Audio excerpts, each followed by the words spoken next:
Highly elastic na rin yung temple arms nito kaya hindi ka mangangamba na baka maputol agad. Ito nga pala yung Macris 3-in-1 eyeglasses Model 101S. Eyeglasses na siguradong kapag nakita ng mga chikiting nyo, kusa na nilang kukunin at gagamitin to. Made of TR90 frame at meron na itong silicone nose pads para sa mas comfortable na gamit. Yung 3-in-1 photochromic na siya, anti-UV, anti-blue light at anti-radiation na rin. Kaya nitong protektahan yung mata ng mga kids nyo kapag masyado na silang babad sa smartphones or sa tablets. Yung photochromic pwede nilang suotin sa arawan kasi magda-darken yung lenses niyan kapag nasisinagan ng araw. Available in 3 different colors. Meron tayo nitong pink and purple.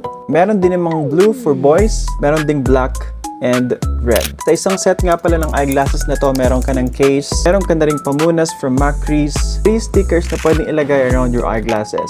Meron ka na ring blue light tester. So eto yung blue light kapag suot yung eyeglasses. Ito yung blue light, dumidiretso sa white field kapag hindi suot yung eyeglasses natin. Talagang napifilter niya. Kaya wag nyo nang hintayin na lumambo agad yung mga mata ng mga anak nyo. Bilhan nyo sila ng ganito, wala pang 200 pesos to, more or less, nasa Yellow Basket. Check out nyo na lang. I will see you next time.